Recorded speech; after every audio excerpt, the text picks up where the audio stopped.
What is up, everyone? How you doing? Happy Friday, on which finally we're getting some release, some price action from BTC. I hope that you're all doing great today. Just getting ready for the weekend, I would assume.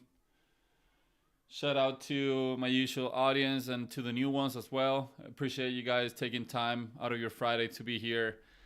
And well, man, you already know we've been having quite the price action on BTC today. It's up 6.6%. Actually, the biggest gainer after this insane candle on August 8th.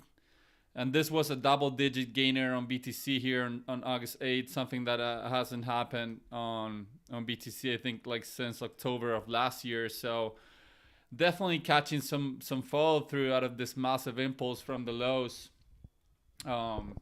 But I do want to get your attention here on something first that's helped me to be a long-term bullish bias, to have a long-term bullish bias on BTC, and just ignore for just 2 minutes what's going on here in the daily, because I know this is exciting. I know that altcoins are flying. If you're underexposed, you might feel that you want to jump in, and for that reason, I want to show you guys and start this stream with something that has helped me here in the past few months to stay bullish on a really large time frame, and that's the 6-month chart on BTC on a log scale. So you could be thinking like Pete Buck's already going crazy, talking mambo jumbo, but I wanna begin today's stream because today's a special day. We're getting release of a range that lasted for 10 days out of choppiness, people getting bored, people getting liquidated both sides. And I want to talk about this just for a couple minutes here, chat. What do we have here? We have BTC on the 6-month. So each candle is a full semester, full 6-month of price action on BTC. And why I have stayed as bullish as I am right now? It's because mainly of what we're seeing here. So we have 2015 and 2016 price action here. We have this top on 2013, and we also have this top here on 2021 through 2022. So you had this top here on this bull market. What happened? You downtrended for 3 6-month candles until you found a bottom, a double bottom here. So you have a double bottom plus a bullish engulfing candle here. All right. What happened in 2021 to 2022? Downtrended for 2 full semesters, double bottom down here plus a bullish engulfing here. All right. So everything's somewhat similar so far. What happened afterwards? You had 3 6-month candles of positive price action developing a 3 white soldiers pattern here. 3 white soldiers are where you have 3 consecutive green candles with not too much of a big wick to either side. That's what happened here in 2016 into 2015 into 2016. And also you had something else. You had the highest 6-month close in history on July 2016. All right. What happened here? Going back to 2022, 2023, you had 3 white soldiers also pattern developed and confirmed into the highest 6-month close in history. So as you can see here on my ugly drawings, I'll clear them now. Things have been pretty much repeating like 2015 and 2016 did. And also, hold on one second, chat here. And also, the context is pretty similar. Monetary policy is a little bit different this time around because you have high interest rates. But the TA is just immaculate, and you're in a presidential year just like 2016, and you're in a halving year too, just like 2016. So what I'm waiting for here is this performance, like right here. I waiting for this, like this candle is going to be a good one. Hopefully the next one too, into the upside. I don't know what the target's going to be.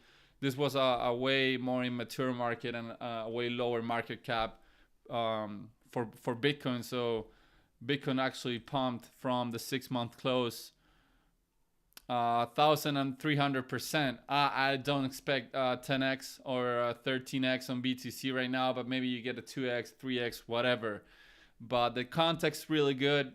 You're holding, and look at this chat. Now the 6-month just flipped green with a long wick to the downside. You know, just sellers absorption here, buyers absorbing the selling pressure into this next 6-month close, which will be in December. And if I had to take a guess, I think it's gonna be on all-time highs, and then possibly we'll get the other 6-month candle into euphoria or another parabola. Hopefully we'll take it level by level, but this right here, it's what it's helped me with some other stuff as well. But this TA here, this exact same blueprint from 2016 has helped me to stay on a macro time frame bullish. You can have pullbacks, you can have scary times, you can have days like today where you're pumping 6.6% and everyone's euphoric, although the fear and greed index is still on fear, by the way, so that's good. You want to have fear while you're trending at 64k. You don't want to have max euphoria or mania or max greed when you're at 64k, because that could imply that a pullback might be coming. So I wanted to begin the stream with that, just to remind you guys why I'm long-term bullish going into next year, because of this setup here. Just looks spectacular, really immaculate. You have the same setup here, this bullish engulfing 3 white shoulders into a 6-month, into a high 6-month close. Same thing happened here on the last 6-month close. So I think that good times are ahead for BTC. And having said that, I'll go into BTC now, which I think is going for highest price action of the day, man. It's almost up 7%. What the price action today. Bullish engulfing candle going into the highest daily candle close since August 1st. So almost monthly highs for BTC here. I'm gonna delete this setup. This is for the 3-day. A setup we talked about yesterday. If you saw the stream, you know what I'm talking about. So the highest positive momentum here since July 24, being built on Bitcoin, and you're actually at the 59 point level on the RSI. So you're just centimeters away, inches away from the bullish control zone here on the oscillators on the RSI. And look at how real this was, chat. We talked about this embedded head and shoulders here, which had a confirmed breakout, and look at the performance of it. Just for any doubters out there who don't like to take a look at patterns on oscillators such as the RSI and the MACD histogram. And also here you can see also another pattern which form. I talked about this on stream. This head and shoulders on the MACD histogram on the daily time frame. Look at how it performed when it finally came down. Look at it, chat. Just this was the right shoulder above here, and look at the performance to the downside. So patterns on the oscillators are real, man. I don't think they have been as studied as patterns on price action on the price chart, but patterns on oscillators are very much real. So that's what I've been looking at lately. And talking about this, chat, look at the weekly here. I don't know if I'm gonna be able to go live on Sunday. Maybe I will, but I want to talk about something that is started talking here on the beginning of the month, where you're catching follow through. You have an inverted bat here. You have a bearish bat here potentially developing on the RSI on the weekly time frame. So you will be looking at 88% retrace from lows, from highs to lows, which if this pattern actually gets completed, you will be looking at an 83%. I mean, at an 83 point level on the RSI on the weekly. So just extreme conditions all over again for BTC on the weekly time frame. So that's another gem, another pattern forming on the oscillators, which people don't usually talk much about. So going back to the weekly, to what's been going on today, just spectacular price action on BTC. Although you have had Bitcoin dominance grinding up a little bit, it's up 0.8% on the day. You have altcoins flying, more specifically small caps flying, because you have a good performance on Solana. It's almost like the same performance as BTC, and Ethereum is having somewhat of an underperformance to BTC. You have small caps absolutely flying, and this is the rotation we talked about. Like, look at TRX and BNB, which pumped like crazy the days before. Today's they are underperforming BTC and the rest of the market. And if you take a look at Tia and Ori, they're flying double-digit gainers. Pepe also has been catching a late bid. It's 14% above here, this critical inflection zone from history, this level that was backtested as support on May 20 and propelled it into all-time highs. So meme coins I've been also been catching a bit, which is pretty nice to see too. I thought that maybe utility was going to get a bit harder, but you're seeing also memes flying. So maybe it is truly a meme coin super cycle, and you'll see that outperformance also on the memes, on the meme side. So yeah, BTC, if we get a little bit granular, I think you're really close to highs of the day here. You're just pumping nonstop.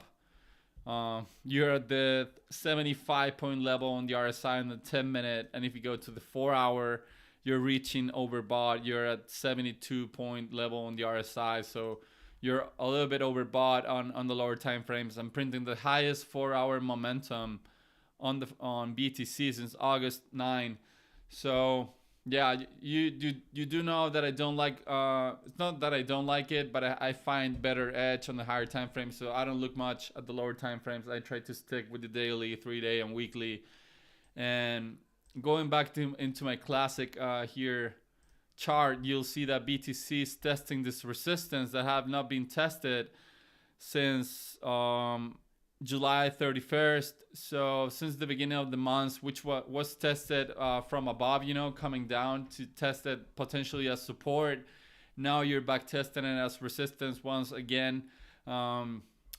This level is pretty real, comes from the previous cycle around. So you know that I do like to take somewhat of a look and have in mind strong inflection zones from history. This is the previous cycle, first stop, from May. This 57 to 58 level that I talked about, that if it actually held, it was really good, and it actually did. Look at how it worked as resistance in the past. And then the 64, which was the first peak at top from the previous cycle, also regarded as resistance a couple of times on this cycle, on the previous cycle, and on this cycle around. So on the horizontal kind of things, you do have some work to do before heading into price discovery. But the very next few levels are, if you break 64.8K, then the next logical target is 67.5 and 69K here, above here, and then ultimately 72K. And if you're able to break out of 72K, you'll enter price discovery without a doubt in my mind. That's what I think, at least. So just when you're looking at this on the context, just remember the 6-month time frame. Don't rush into this kind of days with leverage. It's what I would try to be safe. This is obviously not financial advice. You know better what you do with your investments. But yeah, and I haven't touched leverage in a while, man. I've been riding spot bucks this whole time around. So yeah, quite the day on BTC today.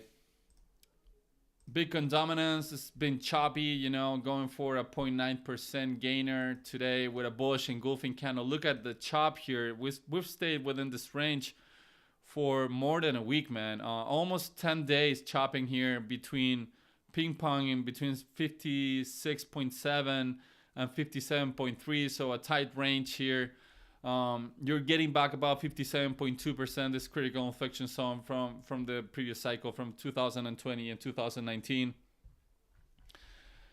So yeah, it's hard to read. I thought there was maybe a bullish bad harmonic here that would drop Bitcoin dominance, but look at it go, man. It'll be confirming a bullish Maruba soon, an hour and 25 minutes, still moving Still somewhat bouncing here. So we'll see. We'll see. We'll see what happens here. On the RSI, you're at the 57 point level, so you're neutral. We'll have to see. And in all honesty, what I figured, if you had like a Bitcoin breakout, I've always thought that Bitcoin dominance will continue to go higher, which doesn't include that others could have a great performance, like just like you saw today. Bitcoin dominance is pumping almost 1% today, and others are absolutely ripping, as we'll see. So that's your Bitcoin dominance going for the highest daily close here since August 11. Losing the negative momentum on the MACD histogram, and pretty neutral on the RSI for now. Man, Bitcoin's just not non-stop. Look at this Marubosu candle, which will be confirmed in an hour and 20. Hey Terry, how's it going? Would there be any retest for potential bid? Depends on what you're looking at. For example here, if you're looking at TRX or BNB, maybe some people FOMO'd here, with this strong, performance. And then if you waited for 2 days, you got somewhat of a low here that you could have bid it, And I'm guessing that if tomorrow BTC, for example, chills, maybe TIA and ORDI, which have been pumping today, they'll do something like what BNB, like more like TRX did here, which will go sideways, and then TRX will catch a bit, and maybe they'll move in tandem. So I would stay alert to what you're looking to buy, and if you get somewhat of a pullback, I would think of maybe going for it. Because I don't know what Bitcoin's going to do on the weekend, And the weekends have been pretty lame since March. So maybe this time is different all around, and they'll pump it on the weekend because the news-driven catalyst like today, Powell was pretty bullish and delivered a great speech, on controlling the soft landing of the economy. The SPX also closed in the highest weekly close ever here. So hype in the chat for the SPX into the highest weekly close in history. Oh, maybe the SPX wasn't. It was the SPY. Which one was it? I saw it before. I think it's the futures. Do you have it? Where's the SPY here? Yeah, well, it was the Spider, I think. Highest weekly close ever. 3 white soldiers also pattern on the Spider, and also 3 white soldiers on the IWM on the Russell 2000. So that's usually bullish for BTC. But trying to answer your question, I don't know what's gonna happen within the weekend. It's somewhat of a hard question regarding what could happen. But I do think when you get somewhat of a crazy rally like what happens on TRX, maybe this just goes like in between, like when all of the altcoins like ORDI are blasting through today, maybe when they chill, TRX takes back the lead, and goes at it again. So yeah, and you can always go into a lower time frame to see if you'll get somewhat of a pullback. You're overbought here on the RSI on Pepe, so maybe just wait somewhat of a pullback like the one that you had here. Maybe like when it reached overbought, kind of cool down and then maybe bid. But it's hard to tell when you're in the middle of an impulse, because you're indeed impulsing right now on a lot of coins. Or maybe try to look for coins that have not pumped that hard yet. Eventually everything's gonna catch a bit. The real question is which will be the biggest performance this time around. Taking a look at the Bitcoin against the SPX, you're breaking the hard line here for the first time since August 8th. So getting back above this mid-range out of this ascending channel. And you do have some kind of an Adam and Eve bottoming pattern here too. So you can appreciate, like, you have the sharp drop, the Adam here. This will be the Eve, and it will get confirmed with a daily candle close above that level, above the highs from August 8th. And BTC on the USD pair already confirmed that setup, chat. Pulling up BTC here. This was the high. got blasted through today. And the opposite on USDT dominance. This was the low of this Adam and Eve topping pattern, like the inverted one. And you're confirming a topping pattern today on USDT dominance. Maybe they'll go back test it within the weekend, you know, have a bearish retest to it and continue dropping. But USDT dominance is down 5.6%, going for the lowest daily candle close on USDT dominance is August 1st. So almost monthly lows also for USDT dominance. You're printing strong negative momentum once again. I'm going to clear up this chart from the 3-day here just to talk about the daily today. I think the 3-day will close on Sunday. Let's see when is the next 3-day close so I can do a stream. So it's going to be tomorrow. Tomorrow it will be the next 3 days close. I don't think I'll be able to be live because I have 2 wedding parties tomorrow to attend. But I'll give you guys hopefully an update on Sunday. So yeah, this Adam and Eve topping pattern, we talked about it a bunch for the past week. Finally is getting confirmed, so I'm excited about that. Market loves retest, so maybe they retest it, but we've been getting so many retests and things and shenanigans in crypto that maybe they just pull it off now. They just pull the trigger and just start downtrending strongly. Your next logical target for support on USDT dominance is 5.2% here. This is strong inflection zone from 2021 and 2022.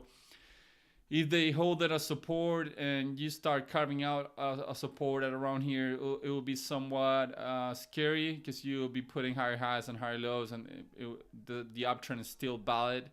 You know, I would like it to see it drop into further down, hopefully 4.8 to 4.79, and then lose that level and go into lows. That would be my bullish scenario for the short term here on BTC and USDT dominance, because you're reaching resistance on Bitcoin and you have not reached that support on USDT dominance. So maybe they'll pull it back within the weekend, because if we were somewhere around here, you know, or here, I would be I'm more comfortable in saying maybe it's gonna pull back.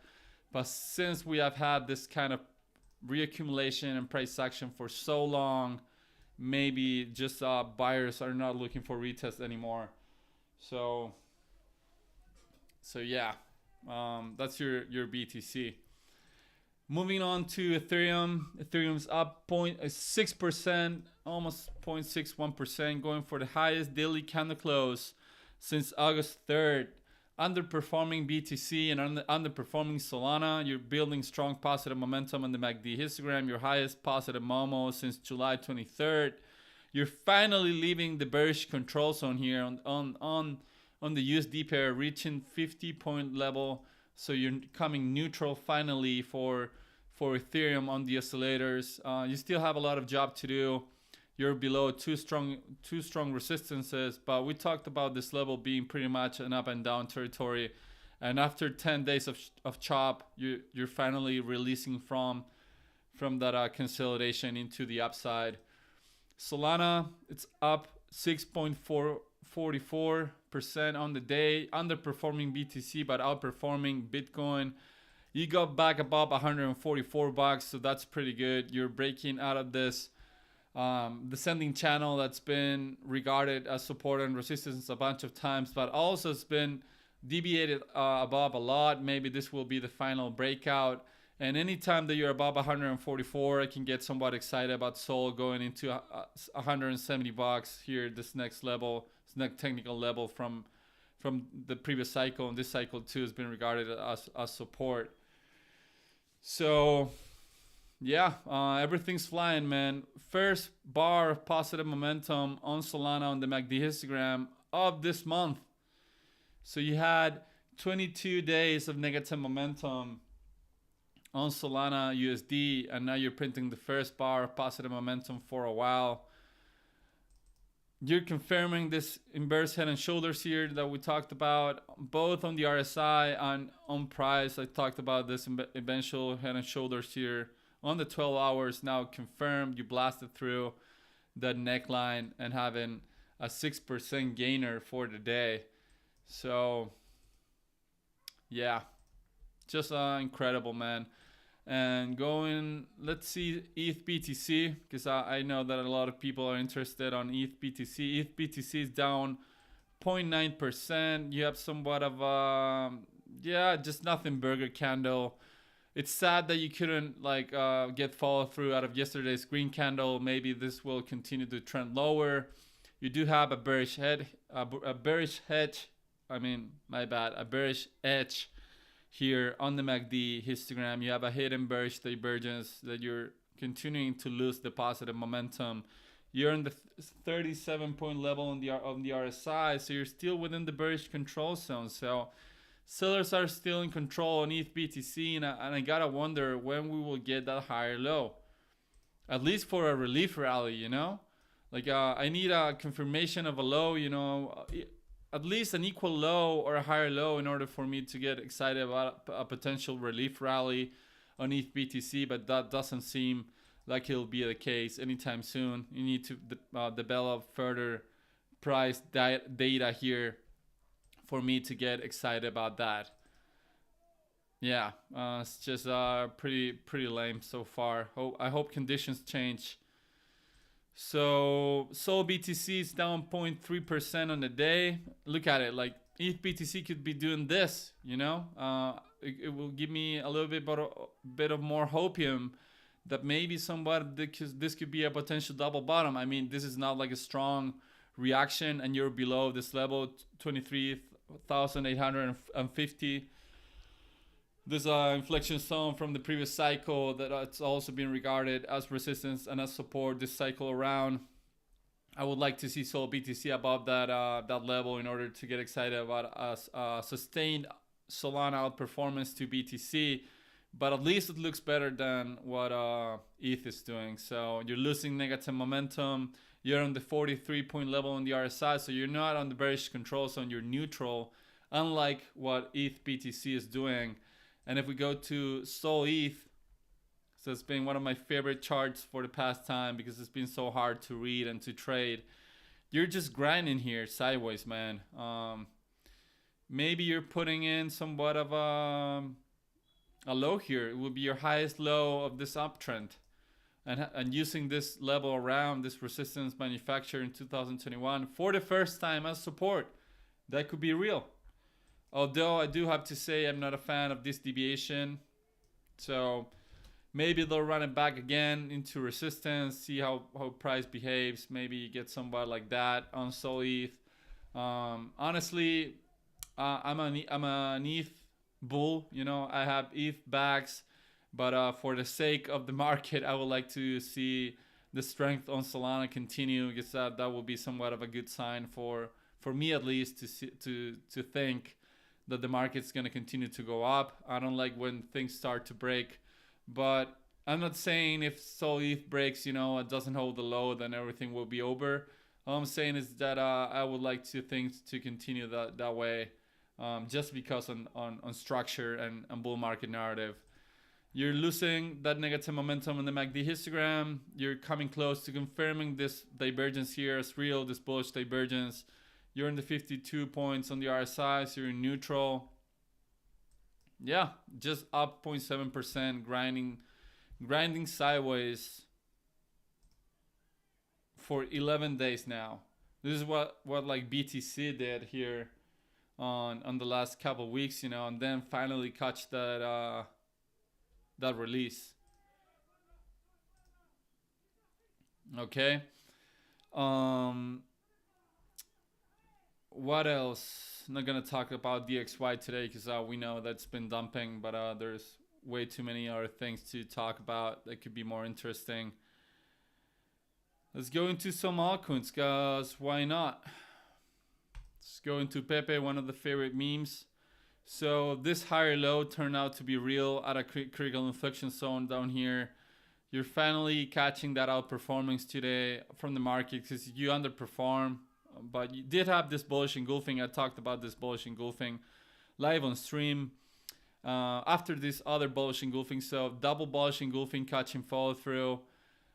So nice, you're getting back above this critical inflection zone, this resistance that was developed in March and April and was bullishly back tested on May 20.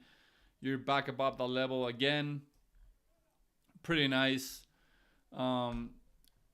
Apparently the 786 here, oh, whoa, want to go into some fib retracement. Apparently the 786 retracement here on, what is this inverted? Hold on 1 second, chat here. Let's see what's going on. Yeah, my bad. So from lows here to highs, 786 down here apparently was a bidding zone by buyers, because they confirm it with a higher low, you know. First higher low on Pepe since this one in May, and look at the performance afterwards. So just gonna leave you with that, okay? Printing strong positive momentum on the MACD and at the 54 point level on the RSI, so you're still neutral. And remember, man, like on August 5th, I did a few streams. The sentiment was so bad. I was actually bullish because I sold like a week before the whole shenanigans, so I preserved my SAT value. And then on that Monday, I bought back. I think I bought Solana and some other stuff for the bounce. So just remember how the sentiment has been quickly flipping on the market from this capitulation on the lows on August 5th. And also one thing that I said live on stream was that that when the markets, you know, when price action on the market usually reach normie attention, you find somewhat of a local top or local bottom in this case. Because I remember a lot of group texts from normies, you know, or non-coiners or whatever, like non-investors. They were talking about the crash in the markets, you know, and everything.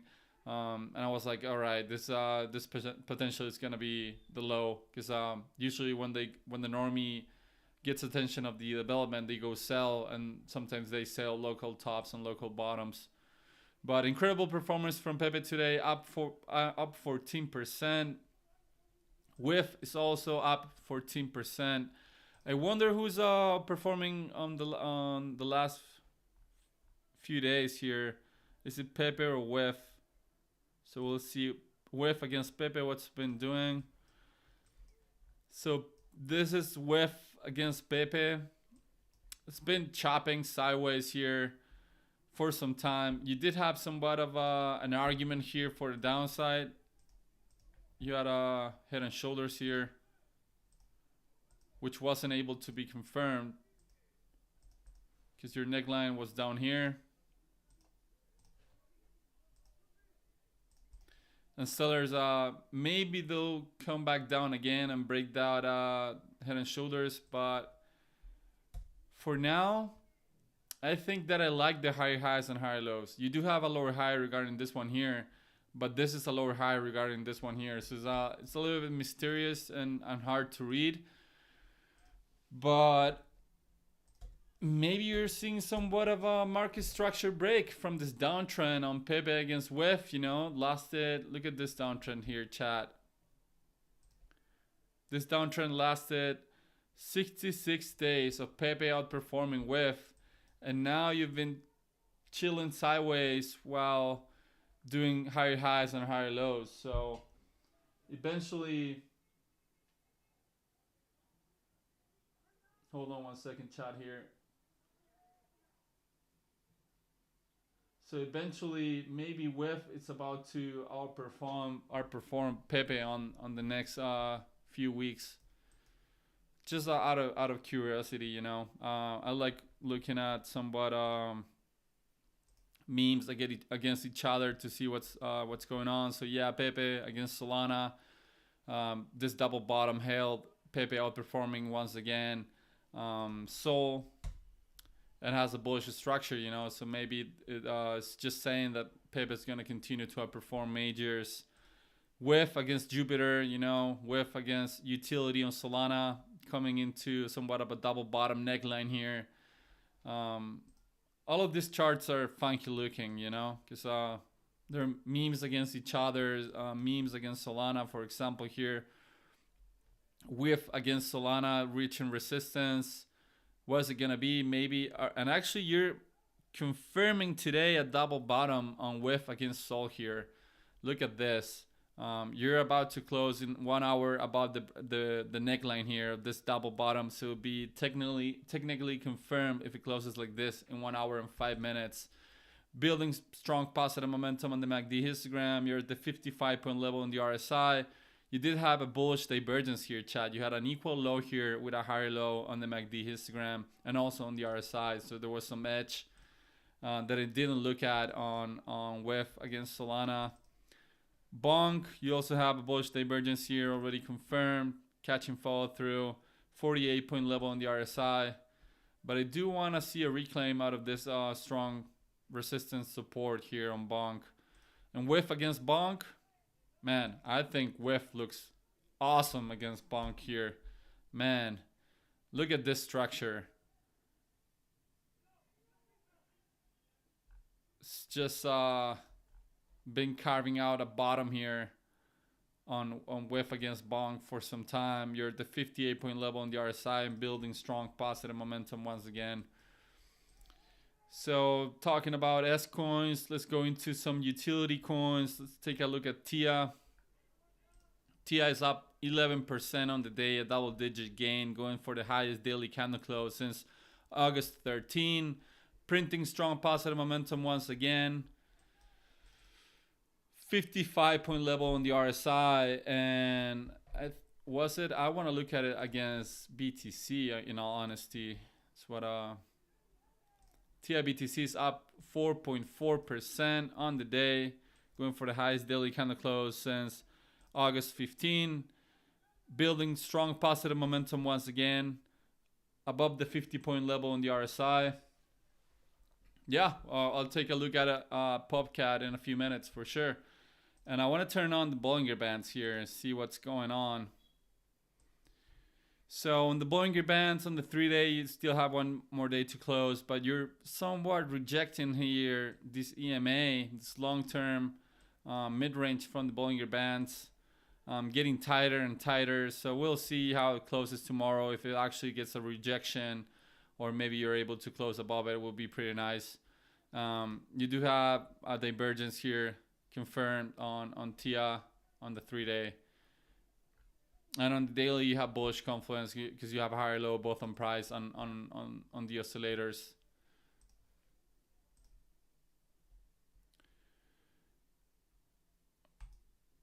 Zero BTC, it's up 1.9% on the day, going for the highest daily candle close since August 1st. So almost monthly highs on Zero BTC. And look at it.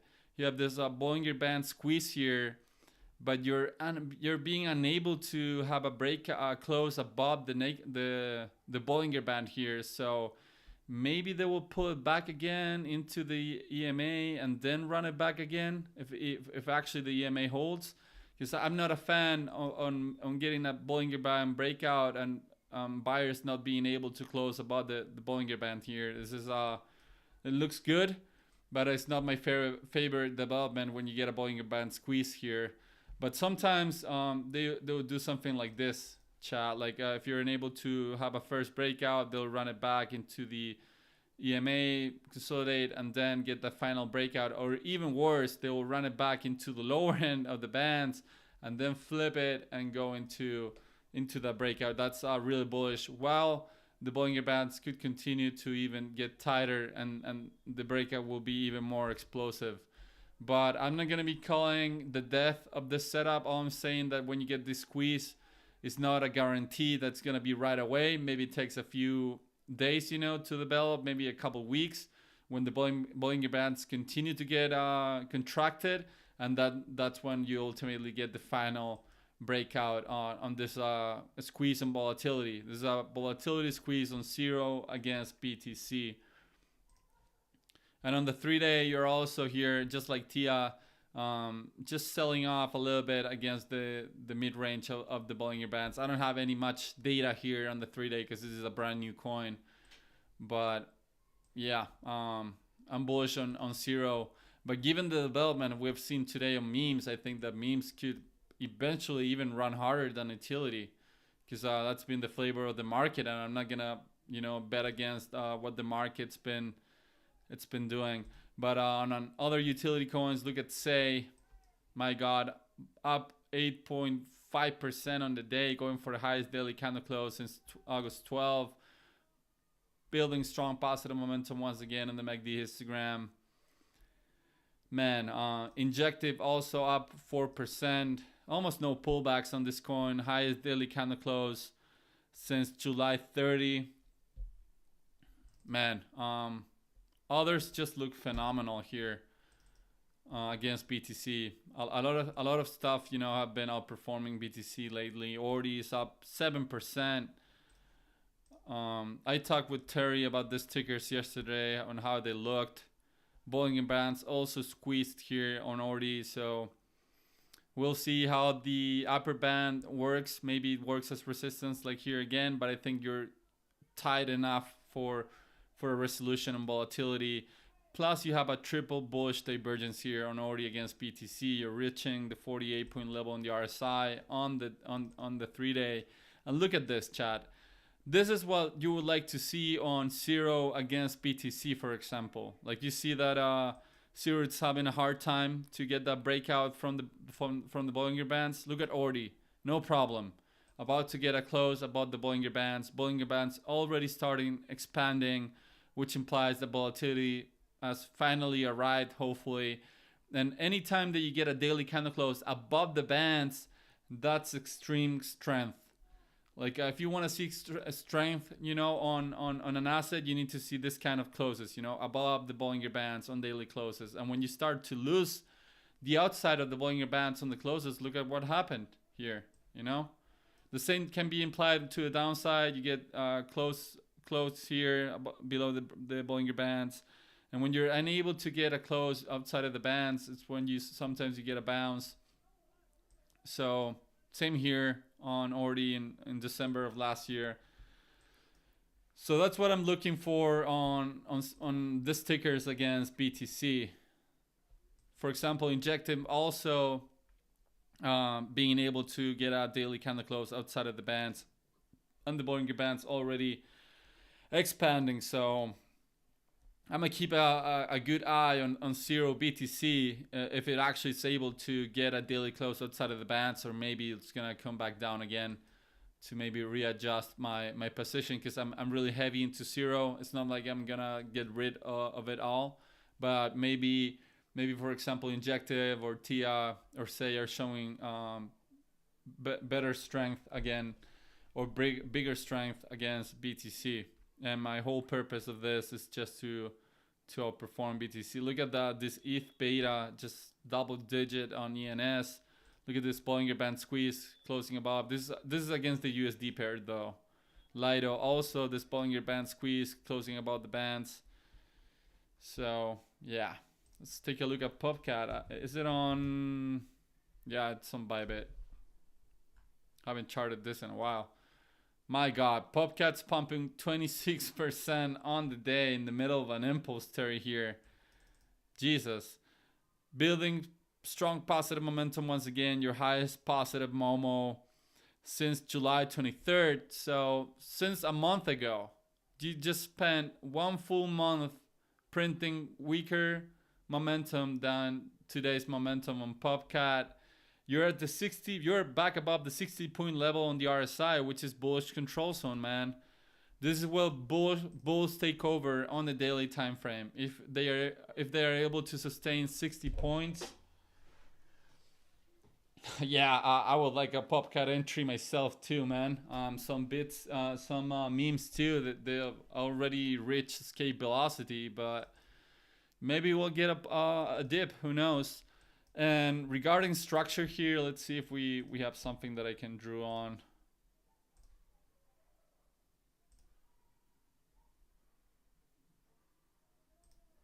I mean, you had something there before. A deviation there. Then you had a breakdown. Let's see if I can. No, an ascending channel is not it. But you do have some kind of a resistance here, diagonal resistance going on. Maybe from here No. How can we draw this, chat, here? I think I'm gonna go on the 3. Okay, something like that, I think. And here on the other, you could have an argument that you have an ascending Browning wedge here. Yeah. So this is potential ascending Browning wedge. This, in my opinion, is turbo bullish when you have a structure like this. You know, this is usually what this TA represents, what this structure, what this pattern represents. It's a bullish asset that has a bearish bias. So whenever you see somewhat of a ascending Browning wedge, megaphone, whatever they call it, and you get this kind of price action, for example, you get something like this. This is an asset that's bullish, you know, that has a lot of demand, but the psychology behind it, it's that the market participants are bearish on it, although there's someone doing a buying campaign on it. And what I usually do to trade this kind of assets is that I look for a breakout here, you know, going against the upper resistance here on a trend line. So for example, something like that, maybe it doesn't take, I don't know how long it's gonna take, but maybe price does something like this, you know, and then you break out. I don't know, I'm just doing somewhat of doodles around, but I'll show you a setup on gold that lasted for years, and on BTC as well, that I had this setup here. So I'm gonna leave this strong. I'm gonna get somewhat of inflection zones from history. I think this is a strong, yep, right there. You're right above it. Above here, I would say it's just this highest daily candle close ever. I think it's a strong zone. To the downside, clearly reacted twice from here. This is the high from here. That's what was regarded as support once again. And there isn't much left, you know? You don't have that much data. But I do want to take a minute here to show you what I'm talking about. So if you go to gold, if this ever loads, I'll pull up the weekly so it's not so extensive. So look at this ascending Browning wedge that started on 2024 and had the breakout on 2011, Terry. And Chad, you need to pay attention as well. So you were here just bouncing out of these supports and resistances, and look what they did here. Just a slow grind up against the upper side of the bands. Well, ultimately you had the blow off top into the pico top of 2011. And look at this, Chad. Also, the complacency shoulder here, the whole sign or sign in the sky or whatever, if you like to look at astrology, like your whole message was here. Like sellers stepped in on a double level, not only against a former resistance, but also a former support. And it was regarded as resistance for the first time and resistance for, I don't know, like the 6th time on this ascending line. That's when the whole trend just died off, and yeah, it was over. Yeah, it has a similar structure, right? You had this ascending channel here, although it's different because it's a meme, you know, it's some way newer. It's man, it's on the weekly. Okay, so you have that going on, you know, it's pretty similar. And BTC had this in 2022. Let me see if I still have it somewhere. Where was this? I think I got rid of it. I think it was on my Binance chart. But where was it? I think it was something like this. Let's see if I remember it, chat.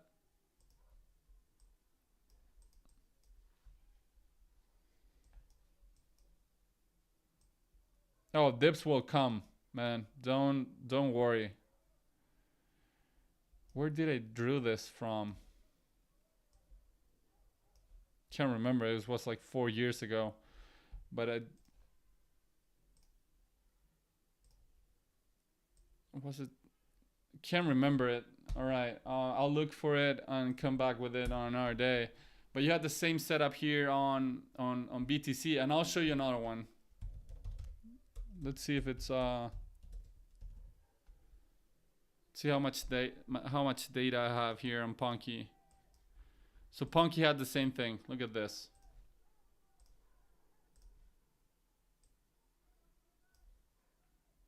Right?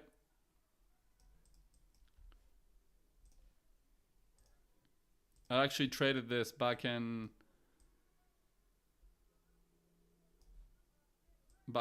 June, I think it was. So you had this ascending Browning wedge. It's not as clear as on Dex Screener here on, was clearer on Dex Screener, but whatever.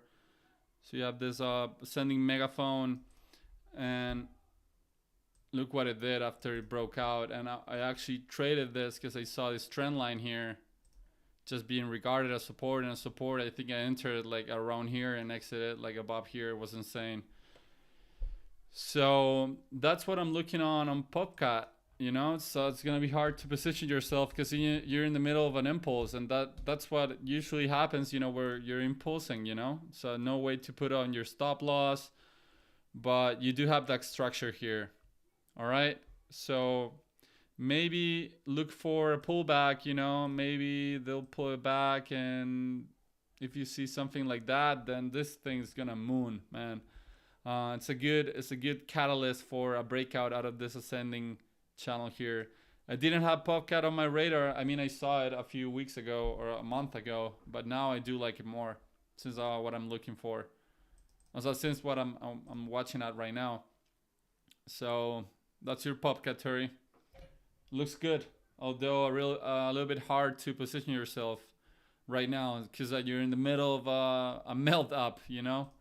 Everything's melting up. Even Punky now, up 10%, you know? Yeah, well, okay, it was the same drawing. Whatever. And by the way, Punky, man, I don't know if you have an Instagram or whatever, but Punky has like 3,000 followers. I mean, 300,000 followers on Instagram. And the reels, some of them have like 7-figure watch, you know? Like a few reels from Punky have like 5 million not reactions, but 5 million watch, you know. Like they have a strong web 2 presence on Punky. Like it's becoming like a web 2 meme. And if actually we get a proper bull market, like the one that I'm hoping for and praying for before I go to bed, I think Punky, like people from normies will be like, oh, I've seen this thing on Instagram, you know. It's like Pepe, but it's a monkey, you know. And monkeys have not been like a good narrative this cycle around because I think it got exhausted last cycle with Bored Ape and everything related to monkeys and ape and whatever, or ape strong together, all that thing. But TA wise, I like Popcat better because I have a structure, I have a development. Like Popcat could be here, you know, or it could be here, anywhere about here, you know. Because you just bounce from the lower end of the ascending channel. Ascending Browning wedge, it's what it's called if you want to do some research on it. So I like the fundamental analysis on Punky, although I don't have any kind of TA edge here, although you're holding this low here. You have like three tests to the 28 to 30 to 30 cents area here on Punky. What else? So we looked at utility coins. I'm gonna pull up this. Let's see some strong gainers today. CHR up 17%. My God. Breaking out of this descending, this diagonal resistance line, the selling diagonal. But you're rich in resistance here from history. This is not like a level that I just invented. I had it here. Strong inflection zone, both coming from the upside. I mean from the downside. And both coming from the downside. This level has been regarded as resistance and as support before. You're printing strong positive momentum. Oh, let me guess. I have a triple bullish divergence here on the MACD histogram. You will be confirming this bullish divergence tomorrow with this positive momentum bar. Triple bullish divergence here on CHR. 50-point level on the RSI. Man, this utility coins look so good. Like, I'm not used to looking at utility coins and being like, oh, it looks awesome, you know? But now that it has dumped, you know, for 6 months straight, it's gonna be a hard time picking between coins, you know, and memes. Bread cannot perform Pepe, I think. It might. I don't know. It could. I think that Bread has a lot of whales that got in early, and that's sometimes really good, you know, because they don't nuke the price so hard and they manipulate the price higher. And yeah, it's a smaller cap, you know, but ultimately Pepe is a bigger meme, you know. It's like a real meme, you know. No one knows Bread. But I think there is an issue with Pepe getting listed on Coinbase, which hasn't happened, and I don't know if Bread has been listed yet. No, just on Kraken, Poloniex, Big Thumb, Bybit. Bybit list anything, man. That's like the ape exchange. Oh, is that so, Sev? Wow. Well, you do remember the Shiba Inu advertising on London, I think? Was it on like a London bus?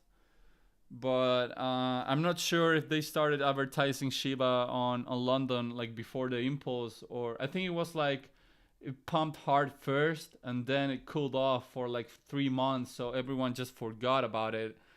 And then when the turbo rally, everyone's like was like coping like, my God, like I could have been, you know, made myself rich with this thing. So yeah, I don't know why I don't like Bread that much. Maybe because I did the whole base thing. I traded on base in April. I did some trades there, but I'm gonna tell you this, chat. I was super bullish on base. You know, it's like the layer 2 for Coinbase. They have a native wallet, Web3 wallet.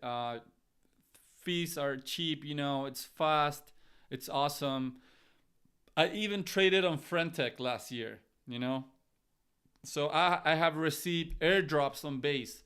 It's not like I'm downgrading base, but do you remember each and every celebrity, whether it's a C tier celebrity, whatever, whereas it's a trashy celebrity, every celebrity that has joined the space lately, they have gone to Solana.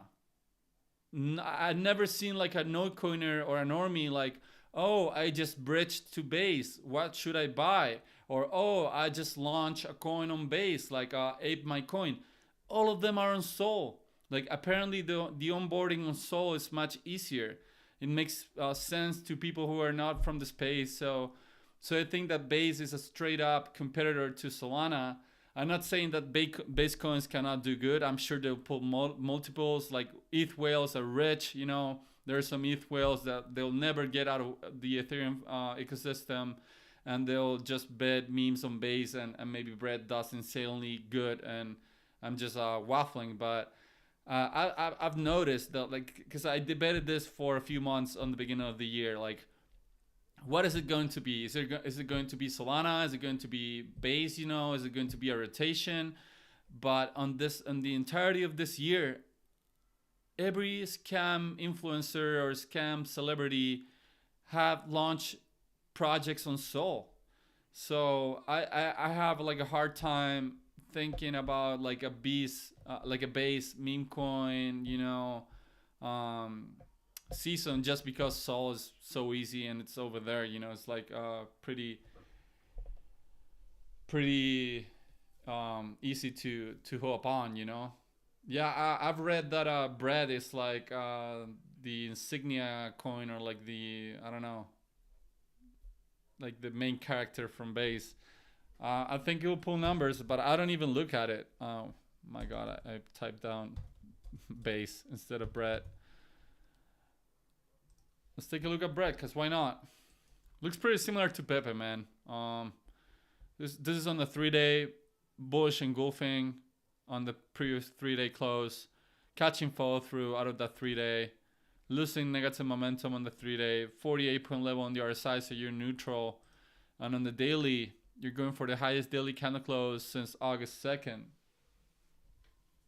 Popcats 10x, maybe, man, maybe. The setup looks awesome, and you need to understand, like, TA is my edge. Like, I know a little bit about FA, I know a little bit about market psychology, I know a little bit about this and that, you know, but I ultimately rely on TA because, as I said before, I comply with Mark Douglas's principles of trading in the zone, on which he says you don't need to know what's going to happen in order to make money. And I don't know what's going to happen. No one knows.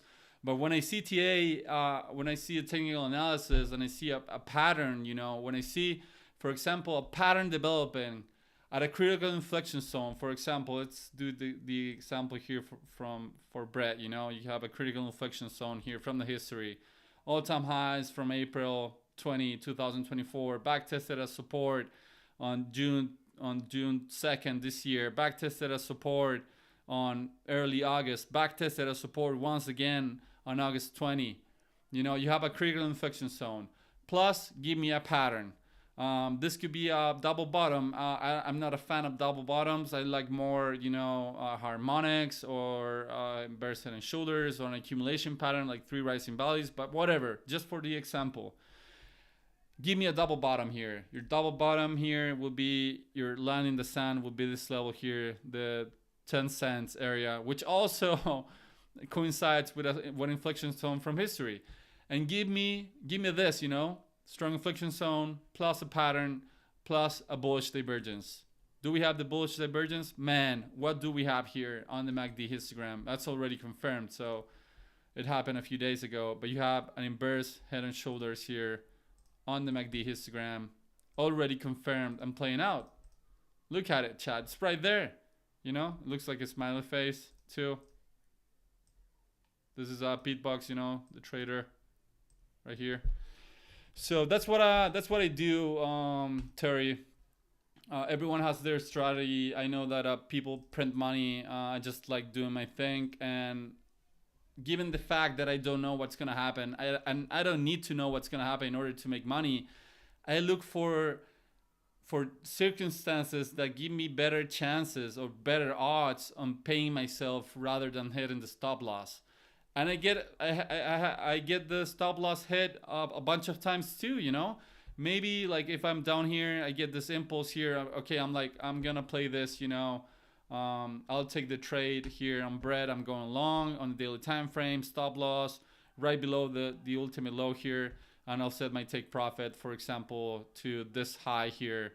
So I'm getting a 1 to 6 1 to like a 2.6 risk to reward ratio on the first target, and maybe for the second target I'm getting a 3.6 risk to reward ratio, and that's it. And I enter and I try to not expect a thing, you know, try to leave emotions aside, because like patterns give you a marginal edge, like for example maybe a 50% or a 60% chance that's gonna play on your favor. And if you add, for example, a bullish divergence or an inverse or another pattern on the MACD histogram plus a strong inflection zone, maybe you can get a 70% chance on your trade being favorable to you. But the good thing, or the precious thing about it, in my opinion, is that although you do get a slightly better chance, patterns are unique. Each pattern that you look at is unique, you know. For example, that pattern on Popcat maybe doesn't play out. Maybe this whole ascending Browning wedge here on Popcat doesn't play out like on Punky did, or doesn't play out like on Gold did, and that's all right. Things usually fail. I'll show you one that failed. So render BTC. How did I chart this? Oh, I think they deleted the render ticker. No way, come on.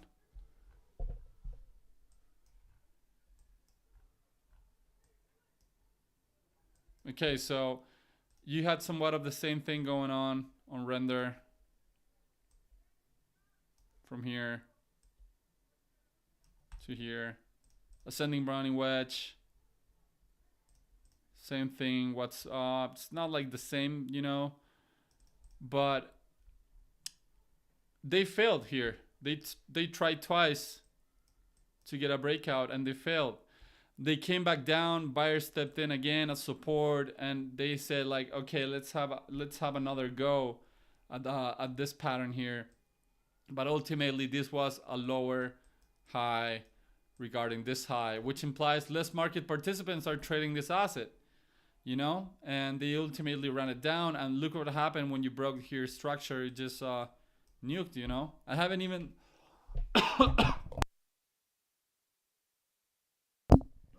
oh, excuse me.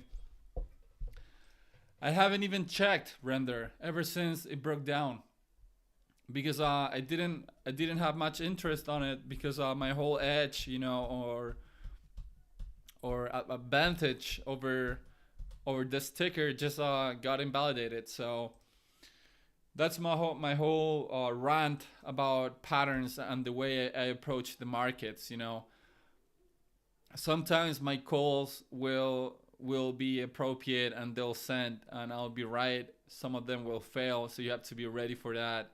And that's why also I try to use large time frames such as the daily, the weekly, and the 3-day, because patterns usually play out more on higher time frames.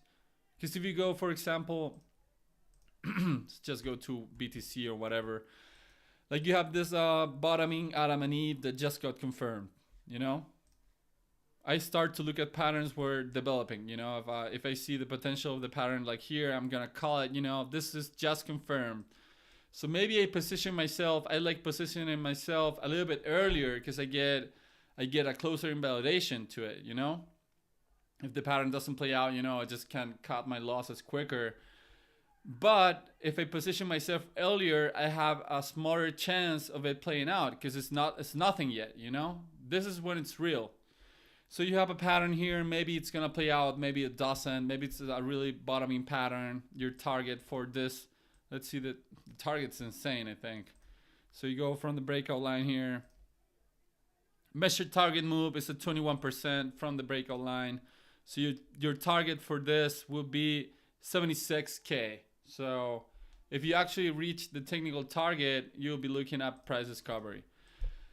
So maybe this plays out, maybe it doesn't. But what I want to try what I'm trying to say here, Chad, is that patterns on higher time frames are more reliable than the lower time frames. Because if you go to a 20-minute, for example, you're looking at here the 20-minute. See like whatever. Like you have this potential week up distribution here, confirm, actually played out. Double top here, above here, with a slightly higher high. But what I'm trying to tell you here is that you're looking at the lower time frames, and maybe you look at here, for example. You have like, let's call it inverse head and shoulders. Didn't play out, continued selling off because the higher time frame was bearish, you know. Or maybe you get a pattern on the 10-minute time frame, you know, or the 4-hour, and someone comes in, for example, the government of Germany or Jump Crypto or even MicroStrategy, and they sell it and they make a sell.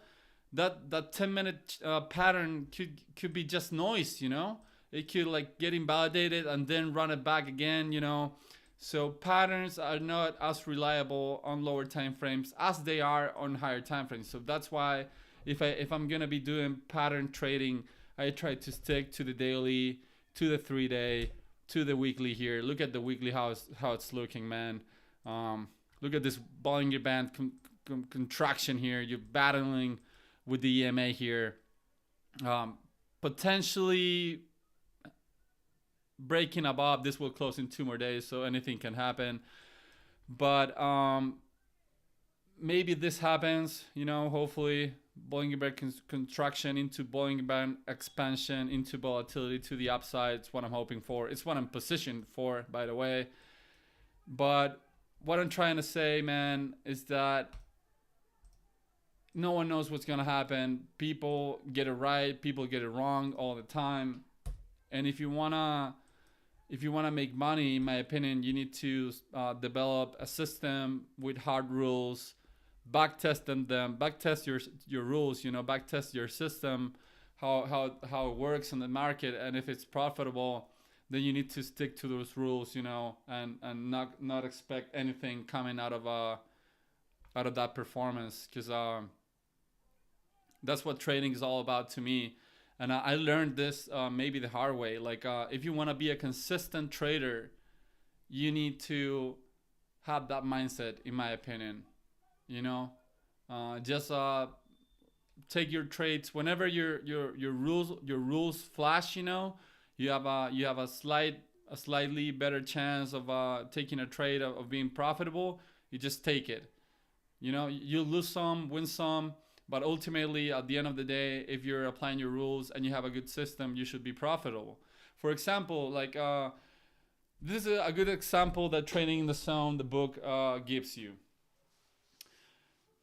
When you have a marginal edge for you on something happening, for example, let's call it you have a 70% chance of this Adam and Eve bottoming pattern playing out and going all the way, which was 78K, I think, was the measured target move for the pattern. So let's say that you have a 70% chance of happening, okay? And all you do is trade Adam and Eve bottoming patterns. Like every time that you see an Adam and Eve, you enter long. For example, you went long here. For example, you're going long now, and you take profit or on your first target, on the measure move target. For example, let's see if it actually got hit on this case around. So I don't think it did, because it was a 13% target.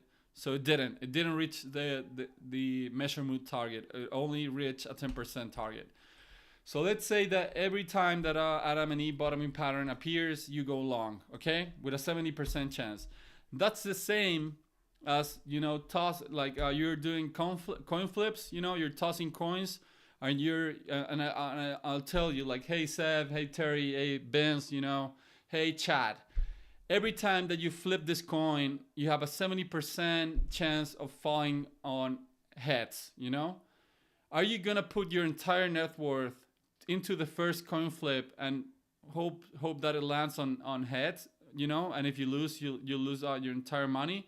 You wouldn't, because if you have a 70% chance on that coin flip, you have like a charged coin, you have like a, I don't know, like a special coin.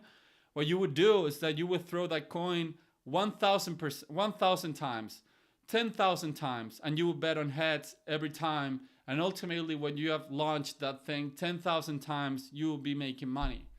It's like how a casino works, If, for example, the casino always wins, that? So, for example, I'm a great poker player. I'm just bluffing, But let's imagine, for the example, that I'm a great poker player, and I show up to a casino, and I start to make the casino lose, on a full day. I just play poker and I make everyone lose, or I'm a great ruler, I don't know, whatever, and I make the house lose. You think the casino will change its strategy just because they lost on one day? Just because one guy killed it? You think they'll change their strategy of making money? No, they won't.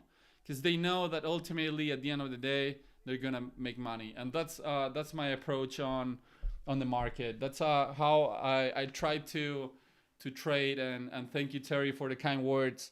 But for real, if you're interested on trading and being consistent over the long term, I really think that you should read and apply Mr. Mark Douglas principles on Trading in the Zone. That's what the book is called. And it's great. It's about trading mentality and developing an edge, and not just gambling, not gambling your money, and trying to stay consistent and make money at the end of the day. Okay, so that's going to be it for me today, guys. Been going on for about an hour. I had to run today. I had some things to do, but thanks for tuning in. I really appreciate it. I hope that you smash that like button on the way out, that you subscribe, turn on notifications so you know where I'm going live. I usually go live Monday through Friday at 7 p.m. Eastern Time. Maybe I'll change the time on the Fridays, because Fridays at 7 p.m. are a little bit rough for me for going live. But I'll let you guys know also if I'll be going live on Sunday for the weekly candle close. Otherwise, I'll be seeing you guys on Monday. I hope that you have a great weekend. Don't rush into trades. Don't rush out of trades. Always have a structure, you know. Build on yourself. Trading is a beautiful, beautiful profession to do. And it's going to be really useful for you and valuable on the long term if you learn for yourself how to navigate this market. So that's going to be it for me. I'll see you guys on Monday. You guys are G's. No, thank you, Terry. I'll see you soon.